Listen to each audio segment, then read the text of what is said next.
দেশের পুরনো আইনে কড়া সাজা ছিল ধর্ষণ খুনের, ন্যায় সংহিতাতেও আছে কড়া সাজার কথাও। তবু রাজ্য বিধানসভায় আনা হলো ধর্ষণ বিরোধী নয়া বিল।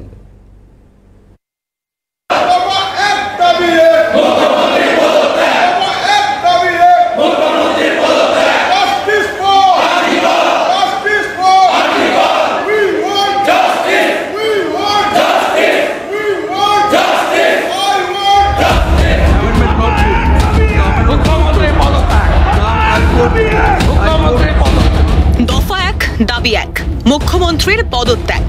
এই স্লোগানের মধ্য দিয়েই বিধানসভায় পাশ অপরাজিতা বিল। সরকারের আনা বিলের বিরোধিতা করেননি বিরোধীরা, তবে সরকার আমল দেয়নি বিরোধীদের আনা সংশোধনীতে। বিলের বিরোধিতা না করলেও মমতা বন্দ্যোপাধ্যায়কে নিশানা করতে ছাড়েননি শুভেন্দু অধিকারীরা। মুখ্যমন্ত্রীর অস্বস্তিতে তখন যেন অস্বস্তি অধ্যক্ষেরও। 2012 পাঁচটিট মেয়েটির চরিত্রের দোষ, দর কষাকষি নিয়ে খদ্দরের সাথে বচসা।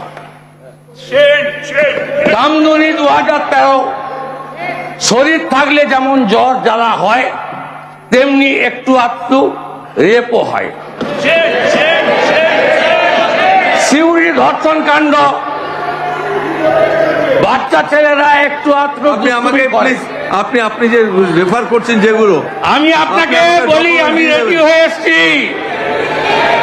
আমি রেডি হয়ে এসেছি। নয়া বিলে বলা হয়েছে দ্রুত তদন্তের জন্য অপরাজিতা টাস্ক ফোর্স গঠন, আলাদা পুলিশ বাহিনী গঠন, প্রাথমিক রিপোর্ট আসার পর কমপক্ষে 21 দিন, খুব বেশি হলে আরো 15 দিনের মধ্যে তদন্ত শেষ, চার্জশিট পেশের 30 দিনের মধ্যে বিচার শেষের কথা। তবে এত দ্রুত বিচারের দাওয়ায় নিয়েও আছে প্রশ্ন। চেষ্টাটা এটাই, ওপেন এন্ড শাট কেস করতে চাইছেন। Justice delayed is justice denied, যেমন সেরকম জাস্টিস হারিড ইজ জাস্টিস বারিড। ধর্ষণ খুনের অপরাধে কড়া সাজা ছিল ভারতীয় দণ্ডবিধিতে, এখন আছে ন্যায় সংহিতাতেও। তবে কেন এই বিল? মুখ্যমন্ত্রী বলছেন আছে ফারাক। ভারতীয় ন্যায় সংহিতায় ধর্ষণ ও গণধর্ষণের সাজা 10 থেকে 20 বছরের সশ্রম কারাদণ্ড, ক্ষেত্র বিশেষে যাবজ্জীবন সশ্রম কারাদণ্ড। অপরাজিতা বিলে বলা হয়েছে আমৃত্যু সশ্রম কারাদণ্ডের শাস্তি, অপরাধ গুরুতর হলে মৃত্যুদণ্ডের কথা। ধর্ষণ খুনে ভারতীয় ন্যায় সংহিতায় অপরাধীর সাজা 20 বছরের সশ্রম কারাদণ্ড, ক্ষেত্র বিশেষে যাবজ্জীবন সশ্রম কারাদণ্ড। অপরাজিতা বিলের শাস্তি প্রাণদণ্ড ও জরিমানা। আমি চেয়েছিলাম এই আইনটা কেন্দ্রীয় সরকারই করুক, কিন্তু ওরা আইনটাকে যেখানে যেখানে ফাঁক রেখেছেন আমরা সেখানে ঢুকেছি। এই বিল দ্রুত কার্যকরের দাবিতে সরকারের উপর চাপ বাড়িয়েছেন শুভেন্দু। মুখ্যমন্ত্রী বল ঠেলেছেন শুভেন্দুদের দিকে। এই বিলের রুলসে পরিণত করার দায়িত্ব পশ্চিমবঙ্গ সরকার এবং যিনি বিল পেশ করেছেন on behalf of West Bengal state government, law and judiciary minister as a whole, chief minister যিনি ক্যাবিনেটকে লিডারশিপ দেন তাকে নিতে হবে। গভর্নরকে, মাননীয় গভর্নরকে বলুন এটাকে সই করে দিতে বিলটা, তারপরে যদি কার্যকর না হয় তার দায়িত্ব আমাদের, তার দায়িত্ব আমাদের। রাজ্যপাল সই করে দেবে, কিন্তু তারপরে কিছু হবে না।